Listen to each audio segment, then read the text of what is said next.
Cinema ఆడుతున్నప్పుడు ఆ సినిమాని ఎందుకు సపోర్ట్ చేయరు, ఇంకా ఎందుకు పుష్ చేయరు ఆ సినిమాని?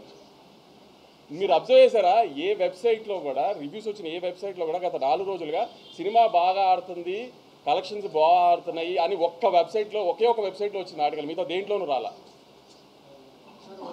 అంటే ఏంటి ఉద్దేశం? మీరు రివ్యూ బాగా ఇవ్వకపోతే సినిమా ఆడకూడదా?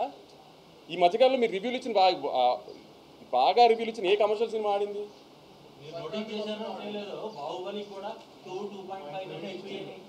సినిమా పేర్లు రివ్యూలు మీరు రివ్యూ మీ జాబ్, మీరు ఇచ్చేసారు, అయిపోయింది. దాని తర్వాత సినిమా బాగా ఆడుతున్నప్పుడు దాన్ని ప్రమోట్ చేయడం కూడా మీ జాబ్ కదా. దాని పక్కన పెట్టేసి మీ రివ్యూని జస్టిఫై చేసుకోవడానికి ట్రై చేస్తే అది ఎంతవరకు కరెక్ట్ పోనీ?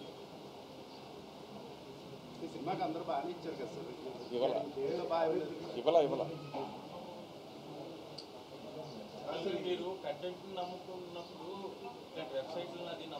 నమ్ముతాను అనట్లేదు నేను, మీకు చెప్తున్నా. నేను ఇప్పుడు రివ్యూ అయితే ఎఫెక్ట్ చేసిందని కూడా అనట్లేదు. రివ్యూ ఎఫెక్ట్ చేసి నాకు జీవి గారు చెప్పినట్టు 1 మిలియన్ చేయదు, నేను అదే అనట్లా.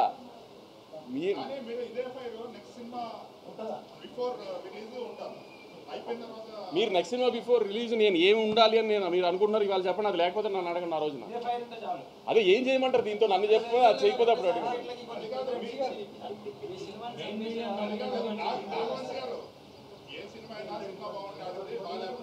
అంతే ఆబ్వియస్. సార్ నేను ఆడియన్స్ కూడా చెప్తున్నానండి, రివ్యూ అనేది ఒక మనిషి పర్సనల్ ఒపీనియన్. అతను ఒక ఎలక్షన్ రిజల్ట్ లాగాను వీటిలాగాను ఒక 15 మంది, 100 మందో, 200 మందో, 1000 మందో, 15,000 మందో ఒపీనియన్ తీసుకుని రివ్యూ రాసేది ఒక మనిషి పర్సనల్ ఒపీనియన్. ఆ రోజు వాళ్ళ ఆవిడతో ఇంట్లో గొడవ అయితే ఆ సినిమాకి బ్యాడ్ రివ్యూ రాసిన ఆశ్చర్యం లేదండి. రివ్యూలు దయచేసి నమ్మకండి, అతను అది పర్సనల్ ఒపీనియన్ అంతే.